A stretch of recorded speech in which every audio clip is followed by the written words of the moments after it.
Welcome to Climate Basics, a podcast about the global energy transition and the challenges countries face, presented in an optimistic and realistic light. Here are your hosts, Ty and Greg, and please remember to like and subscribe. Hi, Ty. How are you? I'm good, Greg. How are you doing? Very good. We have a fascinating topic today, and that is the country of India. And Ooh, in wow. and India apparently is quite a large country. Yeah, the most populous in the entire world now, having recently overtaken China.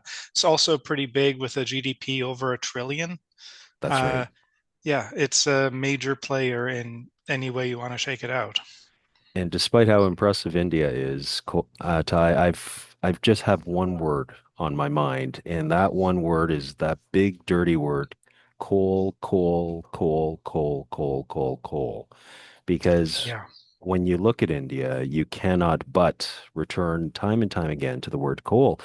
And in terms of this, just to set the stage before we go into the history and figure out how did India get here, um, let's just talk about the one remarkable subject or topic or actually point fact that you get to when you look at India, which is that Ty, is it ballpark 90% of their energy generation comes from coal?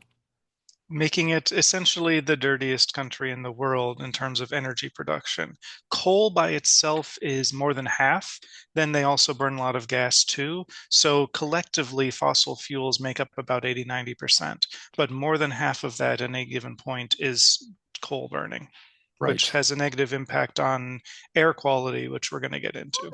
Right. Yes. Well, thank you. Yeah, thank you for clarifying. So it's 90% ballpark fossil fuels, of which coal is the lion's share. And of course, the reason why coal is the lion's share is because it's really just national energy security issues, it's ease of use, it's cost, because India sits on a massive coal reserve. So they mine it, they use it, they don't have to rely upon anybody else. But of course, it just happens to be the dirtiest fossil fuel.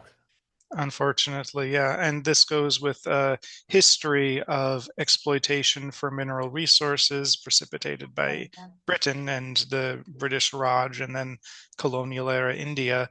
Uh, this is a country where they built railroads, one of the first places in the world, but the railroads weren't connecting the cities to increase the economic power of the place. They were built from the mines to the coasts to go on British boats. That's the history that we're starting with here. Right. And so, yeah, to give our listeners a background, as you've alluded to, how did India get to the point where they're using 90% fossil fuels? And so I think you're absolutely right. I think we have to go back, and I think the British are going to get bashed here, but, A little rightly bit. so. We're not making up anything. This is what happened. It's all laid out.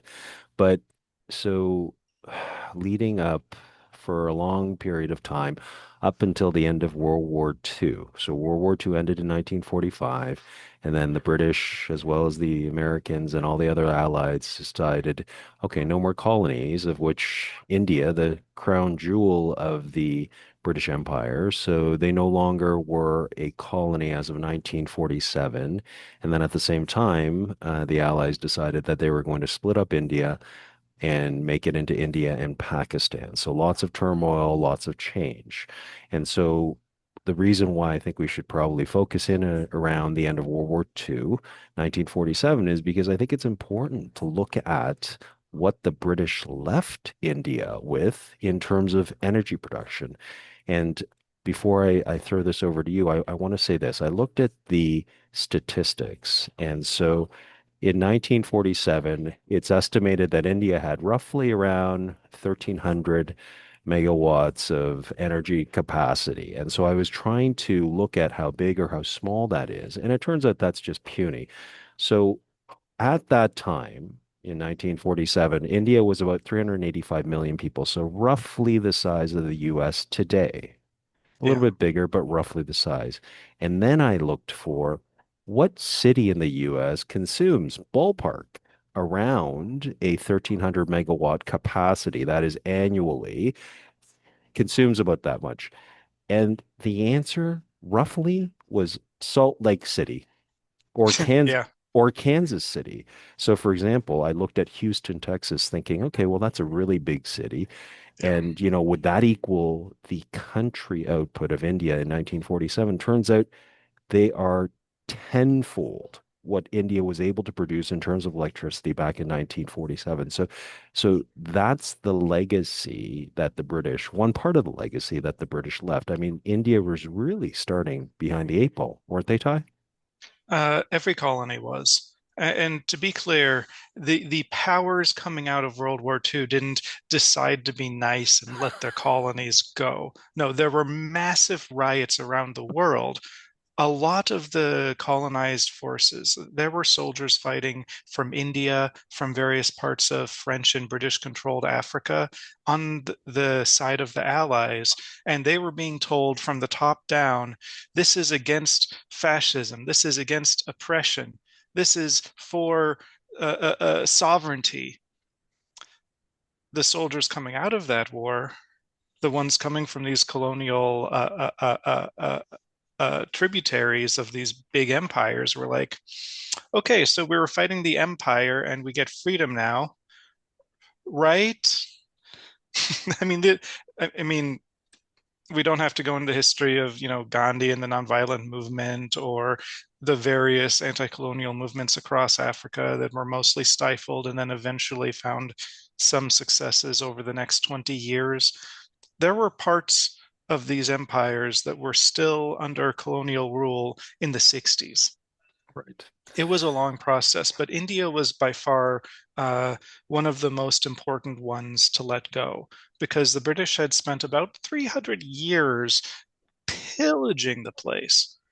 Pillaging is the correct word. It was so oppressive under the British that when it came to trying to control, for example, the manufactories producing the linens, the cloths coming out of India, people were cutting off their own thumbs so that they wouldn't be forced to work for the British. India, the level of oppression that India was under as a colony is not something we can functionally describe and stay on YouTube, honestly. I mean, it was bad. It was so bad that India is in a way still feeling some of those shocks. And you mentioned the partition of India into Hindu India and Muslim India, right? This is not something that would have been thinkable to an Indian before British rule. Yeah. In fact, northern India was the Mughal state before the British, and during that time there was a lot of cultural exchange, a lot of religious syncretism between the Muslim and the Hindu and various other religions popping up across India. It's of course the place where Buddhism was invented. We have other later traditions coming in, like the Sikhs. Uh, India is a place with many different spiritual traditions, and the concept of segregating its entire population by religion, this is an artifact of colonial manipulation. You separate the people so that they're easier to fight, to deal with, because they're arguing with each other instead of the boss. Right. And with a history that's just so rich in everything, in controversy and talking points, in understanding human suffering and human behavior, we have to turn away from that and we have to focus in on energy and we have to focus in on India and why they use this Yeah. much fossil fuels. But before we leave that, we'll say this, like the British. Long story short, they have it. That's right. And so the British are actually, the UK is doing a phenomenal job with the energy transition, and India has made great strides in electrifying their population. And so That was India, the big thing. that's right. And so India doesn't fare well in terms of comparison when they compare against China, because China, of course, same size in terms of population and also in terms of China after the World War II and after their internal civil war and after their fight with the Japanese. China started roughly around the same part. And this is not about a comparison between the two nations, but China went on a slightly different path. They encouraged tens of thousands of small hydropower installations, and that provided power to the countryside. But India has had a long road to go, haven't they? What surprised me was just how recently they increased, and dramatically so, but they increased their electrification. It's really been over the past 20, 25, 30 years. As part of this electrification along the way, they had to electrify 600,000 villages, which they have now. But the scope of their task was really enormous. And it's still ongoing. Although they now can claim close to 100% available electricity for all these small villages, that took place over the last 60 years. It's been a continuous effort. And that's not power on all the time. That's power if you can pay for it, power during certain times of day, during maybe not peak load. Uh, it's an ongoing process, like with the education of the Indian population. When the British left, it was preposterously low literacy rates, especially amongst women, especially amongst poor people in the villages, the rural villages. That also has been in lockstep with electrification, better access to water, better road structures. Now, this is an infrastructure for a country the size of China that just got to start after the British left. So Right. yeah, they're playing catch up in a way.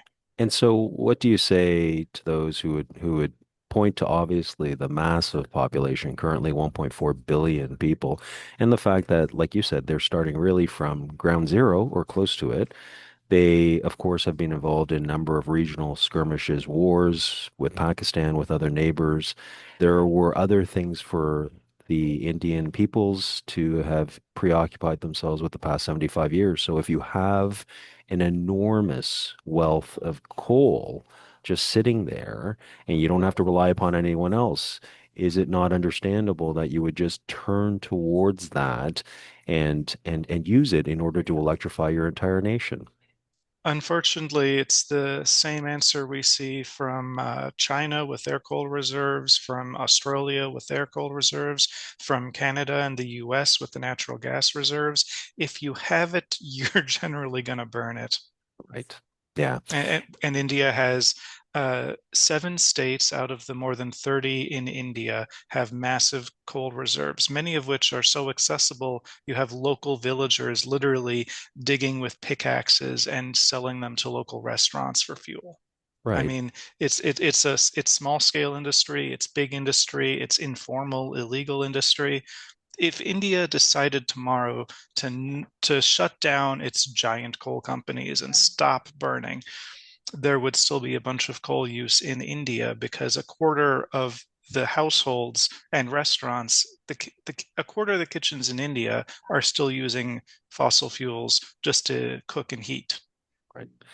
And when people around the world, quite understandably, when everyone is frustrated saying, my goodness, don't people understand about the global carbon budget? Don't we all realize that we have to do what is necessary to move away from burning carbon to move towards renewables?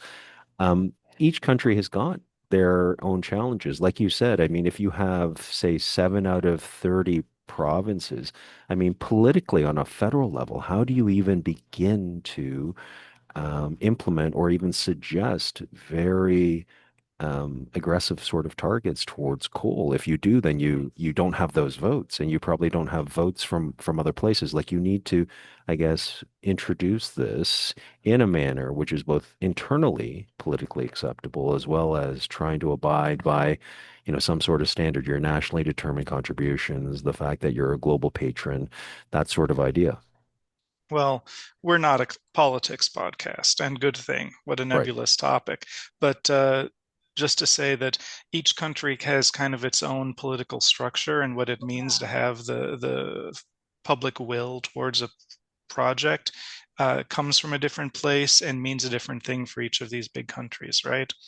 That said, India has made some promises. They are actively sponsoring the development of solar and energy storage to be able to start bringing their grid up from immediate response and whatever's available from the minuscule amounts of solar coming in to actually being able to provide full day power storing it and reusing it when it's not at peak production but is at peak use. Right. Uh, that said, for India, a lot of the population, this is theoretical. A lot of the population is still burning biomass, is burning trash, is in agricultural regions doing slash and burn agriculture, which is where you burn down a field a little bit to remove the plants, allow planting, and have all of that charcoal and biomass enrich the soil. It's short term very efficient, but it contributes to this growing problem of air pollution. Air pollution. Okay. So This that's this is the big topic when talking about India. And I think, to answer your question, I think it's the way you get real public will behind a green transition is by helping them to understand that if you actually did green solutions, you'd also be able to breathe the air again without dying. so I'd like to have you explore this issue about air quality and give our listeners a bit of a description because not everybody has been to India. People have watched video, but maybe not everybody has watched video. And so when people say, oh, well, when I'm stuck in my American city or Canadian city or EU or I'm stuck in Australia or where have you, and we're in rush hour and it's bumper to bumper. Yeah, it's kind of hazy. It's kind of not great. But I do believe that in many, not a few, but many Indian locations, we are talking about sort of next level air quality problems, aren't we? Maybe you can give people a taste of sort of what they're dealing with on a day-to-day, sometimes seasonally, a day-to-day basis. Essentially, every single person breathing the air in Delhi, every child, every old person is taking on the particle pollution as if they were a chain smoker going through 2 to 10 packs a day. We're talking about a decreased lifespan of more than 10 years on average for each person. We're talking about increased chance of cognitive decline because of decreased availability of oxygen. It's a national emergency regularly. They have to close down schools. There are whole seasons where you essentially can't breathe and stay healthy. It's one or the other. So it hasn't always been like this. People have always been doing slash and burn agriculture, and it wasn't like this. People have been burning coal for hundreds of years, and it wasn't like this.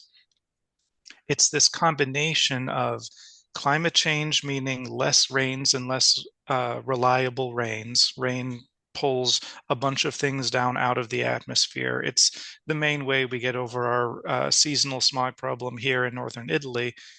uh, Northern Italy is between the Alps and the Apennines, and in this little valley, there's a lot of aerosol pollution. But when it rains, all of that gets washed down the watershed.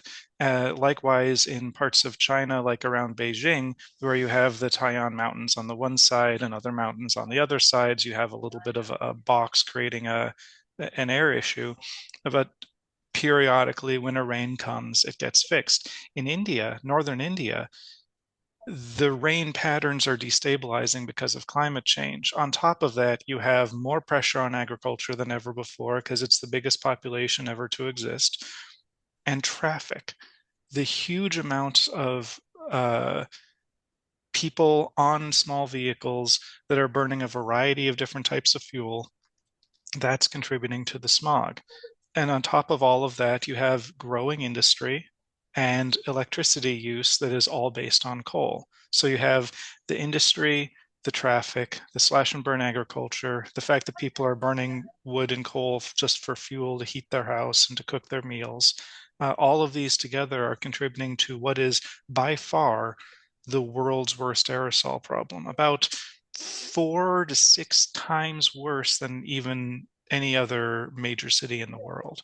We're talking about ppm, particles per million, of fine particulate matter, 2.5 ppm for those in the know, of over 80, whereas 10 to 15 is what's recommended as maximum safe levels. 15 is maximum, and you're regularly getting 80 in some regions. And that's a little misleading. In fact, there's no safe amount of ppm 2.5. The EPA, which categorizes your safe amounts of lead you can eat, your safe amounts of cadmium, there's a minimum amount of any material in the world that you can ingest and still not die. There is no safe recommended level of PM 2.5 particulate matter. Right, right. There's just a level, say around Uh, 15, where after once you exceed that, then people just throw up their hands and say, ah, whatever, you know? yeah, and Yeah. they're regularly 6 or 8 times past where people would give up. Right. Well, so, and it is a political issue. It is something which engenders public distrust, public anger. There are protests, there's speaking out against it, and yet they don't, for obvious reasons, seem to be able to move away from their overwhelmingly main source of energy generation. And so, um, it would be interesting for them to get on their social media and to look at other locations around the world who used to be very heavily into coal or fossil fuels in terms of energy generation, but then have moved away. I mean, are there examples where certain cities have been in that spot, maybe not as dire as India, Absolutely. but then Absolutely. clean themselves up? Historically, Mexico City used to have, again, it's in a valley of a mountainous region, so you have this sitting smog. Um, Mexico City used to be terrible, and they have cleaned up a lot. They put limits on the traffic in the middle of the city. They cleaned up a little bit, and it's now much more breathable. LA in America also used to be notoriously bad smog back in the 70s. We stopped putting all the lead in the gasoline and did a few other things, and the industry there is a little bit cleaner than it was, and now it's a lot better in LA as well. Also, parts of China, especially during the big industrialization push between the 70s and the 2000s, uh, air pollution was really bad, comparable with India and a lot of the big Chinese industrial centers. That is also improving as they're slowly shifting towards renewables. Right. So, Jakarta, Indonesia, similar traffic issues, also bad pollution. Uh, all over the world, you have examples of cities getting bad and then eventually getting over it. It's just that for that to happen in Delhi and some of the other big northern cities, uh, it would be a substantial effort, more than in any of those other places, because you have to tackle not just the traffic, not just the daily home use, not just the slash and burn agriculture and the effect of the geology bring more of that smog towards the big cities, but you have to also address the elephant in the room, which is that you're getting electricity the most damaging way possible. Right. Right. So, All of which is addressable. We can fix that.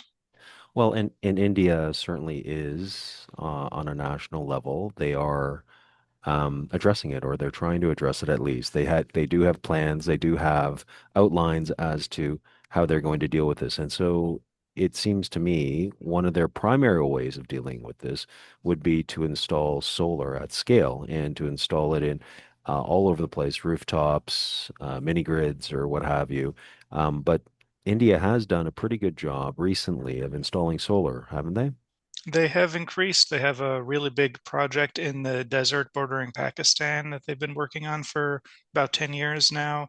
They have a promise to, by 2030, actually reach essentially half of their current energy usage with solar. Now, granted, their energy use is also going to increase. So by the time they actually get that going, it'll probably be more like a third. But Right. still, a third solar would be amazing compared to India now. Right. Uh, they're also, as I said, really advancing on storage. They recognize that that's what their grid is missing. They've got distribution down very recently, just in the last 5 or 10 years, but now what they need is reliable storage. And once they have that, they really are on the path towards net zero. It's a longer road than for some, but they could get there. And a big chunk of that storage is actually pumped hydro, one of my favorite techs that we've talked about once or twice already now. Right. And well, in terms of their path with solar, it's not all smooth sailing, right? Because No. China and India have sort of on again, off again uh, relations. And of course, China is the name of the game in terms of providing solar. They provide it at scale. They have an excess inventory ability to export it. They also produce it at the low cost, which everybody around the world is looking at and saying, finally, solar can be purchased and installed for the lowest cost of electricity, LCOE, in terms of lower than other energy generation. So if you're going to install solar and you want to do so cheaply and quickly, then you go to China. But India has that issue where they're not quite willing to adopt Chinese solar panels for a variety of reasons at scale. So are they attempting to build a solar industry here? There has been progress made in Indian national e- economic growth for some of these sectors. They've done a lot as far as remediation of their industrial harms. They've done a lot as far as their grid and building out the reliable distribution. But solar for India, I think, is only ever going to be part of the solution. Solar is scalable right now, so they're focusing on it right now.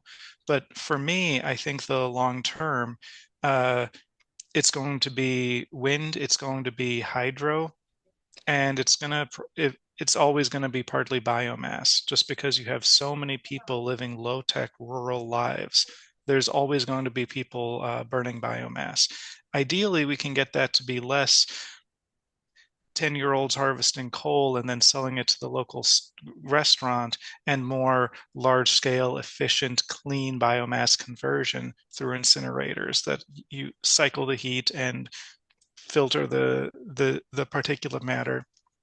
But that requires large upfront capital for something that essentially creates a net zero impact on their economy's GDP, Right. except for if you count the cost to human lives and human health that comes with having all of your population breathing the most polluted air in the world, Right. right? Yeah, and so you're right about in terms of their options. They similar to other countries, they have sort of the standard options. Wind power, they do have quite a bit of wind, but Mhm. as I read it, they have what seems to be sort of the typical regulatory development sort of issues, hurdles that other developed countries have. You not only have NIMBYism, but you also have just regulatory delay, getting permits, and then building that out. And I think financing for the wind also could be an issue. But they also have grid transmission problems. Their grid Oh yeah, needs, like every a other lot of developed work country. still. That's right. So they need modernizing, but they also need to build out the grid, similar to what you said. I read a stat which, if it's anywhere close to accurate, is a little sad. It's that they are able to install solar renewables, but in locations that are not heavily populated, that are not fully serviced by the grid. And so one estimate was that essentially they have something somewhere in the range of 50 gigawatts worth of renewables, which is really just not serviced. So it's stranded, as Yeah. in, I guess they reached the limit of their transmission grid in the local area, and the excess being produced isn't going anywhere. It's being curtailed, which is a fancy word for wasted. So there are challenges here for India, much the same as any other country. It's just that for India, it's supercharged because India's 10 times the size of the normal typical country. Yeah, it's inaccurate to consider India a developed country, but it's also inaccurate to consider India a developing country. It has aspects of both. This is, again, partly because of its history and partly because of just its size. So when you think about scaling out the grid for what, 500,000 small rural villages over a variety of landscapes. Yeah, it's a challenge. And right now, India is facing somewhere between 10 and 20% electricity loss over that grid, which is 2 or 3 times higher than it should be for a developed country, comparable more with the poorest developing countries because of inefficiencies, losses, everything you have when you haven't fully developed that grid. Right. Yeah. When I saw that stat, it is a little jarring because, say, as you indicated, India is very developed in some respects, and yet it does have obviously half a million villages that need to get serviced. And to have that high of a loss on your transmission and distribution grid, so that if you're producing 100 units, you might be losing 20 something of those units. That's just a tremendous waste. But it's not something which is necessarily an easy fix. They've worked to get that down, but I think now with big improvements, they're still down to about, they estimate 14% loss, which is just much A higher lot than, more coal burning. That that's right. means even smoggier air just That's right. because of the loss of infrastructure. And with developed countries, the wealthy countries, I think the same T&D types of transmission losses, it's more in the range of 2%, 3%, maybe Maybe 4. five. Yeah, Right. if you've got a few problems. Yeah. Right. Yeah. And so, like you said, I mean, that's just a lot of coal that you're digging up and then you're sending to the plant and you're burning if you have to make up at least 10% losses that other countries don't Yeah. experience. Yeah. Yeah. And so, nuclear, as just running down the list for our listeners to see where India might be able to address this problem, and quickly and at scale. So, nuclear is a small part of their energy generation currently, although it's significant. They have 20 something reactors. They produce about 3% of their energy generation, and they're thinking about more. But of course, nuclear takes a long time. There are issues with Hmm. regards to nuclear. Yeah, there's storage of waste, there's logistics, there's supply, uh, and also, again, there's the public will. How do people actually feel about transitioning to this? I think that when you're talking about a country the size of India, it's not going to be one or two solutions. It's going to be a spread of a bunch of different options. And slowly, as fossil fuels become a smaller percentage of that, you're going to see more nuclear, more solar, more wind. Uh, India is in a particularly good place as far as coastlines. So if we start seeing the technologies that are being piloted right now in Portugal and Scotland and being incorporated into some US coastlines, we could start seeing wave energy as a big option for India, especially for some of the large coastal cities. Right. That could be a really great option. And maybe you could give us a primer again. Wave energy, what is that? Okay, so there's a few different models out right now. My favorite one that has actually gone to scale after being tested for several years in Portugal is essentially having a bunch of little pontoons floating next to each other, looking like piano keys. And the water, as it comes towards the shore, forms these waves that, because they are full of floating material, rise and lower with the rhythm of the waves, each of these little piano keys. And that is because these are large, each of them the size of a small truck, producing a large amount of kinetic energy that can be converted then into electrical energy. Wow. Yeah. It's great. It's simple. It can be installed anywhere, and it ends up having this extra impact of anywhere you have a break wall to protect a city from inclement weather, you then have this extra kinetic dampener, making the break wall even more effective. Right. Right. And so, and that is in addition to the sort of your traditional mature technology of offshore wind as well, right? Yeah, and Yeah. solar and nukes, everything else you can put on the table. Right. But Right. because they have so much coastline with regular waves, I think this could be one of the key technologies for them. So we try to give an optimistic perspective here, and I want to remind the audience that every single one of these problems contributing to India's air pollution has a fix. Right. Well, maybe you can go through some of these fixes then, Ty. Maybe if we could start, since we were talking about Delhi so much, why don't we talk about the urban life and any fixes that arise from that? Right. So we have heat waves, which are causing deaths, and air pollution, which are causing deaths. And there is a really cheap solution for both of those issues, and that is planting more trees.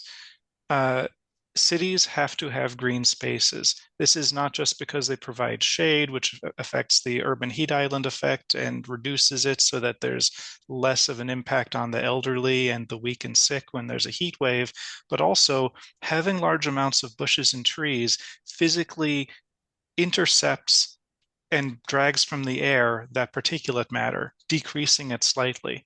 It has a negative impact on the trees. They don't grow as fast, but that's a lot better than being in your lungs, right? So green infrastructure is an important solution, right up there with water management for the sustainability of urban life in India. Right. Which would have a lovely spin-off effect of making cities more livable, more enjoyable as well. Yeah, that too. Yeah. That too. Okay. And if we move to the next major area where India has issues, the industry, and this is the industry power hungry. They use obviously fossil fuels to power themselves. What are some possible solutions India can look at? Right. So we need to get everybody cooking on green electricity rather than burning wood or fossil fuels. If you're burning coal to cook, it is inefficient and it's contributing to the smog. Also, agriculture, you don't have to do slash and burn. There are other methods, more sustainable methods to capture that biomass of the random plants growing around before you till your field and still capture that and put that into the soil to grow your crops. They're out there. We can provide solutions, but already there's incredible organizations working across India to promote functional water use and functional land management. The Pani Foundation, for example, does really great work helping villages become more water sustainable. Right. And so, and finally, I was wondering whether or not we could talk a little bit about electric vehicles and what talk about also two and three wheelers because India, as you've mentioned, is just such a populous place, but they have really use in all segments of the vehicle market, and that ranges from two wheelers all the way up to big trucks or what have you. Well, what sort Yeah, of opportunities exist for India here? right. So for an average Indian village, you'll see yes, trucks and big vehicles, but also a ton of small things, scooters, three-wheelers, bunch of diesel generators to power houses, and all of those together are collectively a huge negative impact. They can be somewhere around a third of the smog for a given region. So if we can tackle the pollution coming from small-scale transit, then we can cover a third of the smog problem by itself. And that means electric scooters, electric tuk-tuks, electric small vehicles. It, it would be great if India and China could play nice with each other because they'd be natural partners. China has a bunch of EVs and solar panels ready to go. India wants to buy those. If not for these other global politics issues and history of complexity, shall we say, to gloss over it. Yes. If it was just a matter of functionality and economics, India and China would be best friends. They'd be holding hands right now, exchanging goods and building up both of their infrastructures. Yeah. Well, I absolutely agree. I mean, but they have such a complex relationship and a difficult one at times. But I think the competition also can really assist. India sees that their neighbor has done so well in the electrification market, and now they're racing towards trying to create their own success. And if they do so in the solar industry, if they can do so with batteries as well, then the whole world will benefit.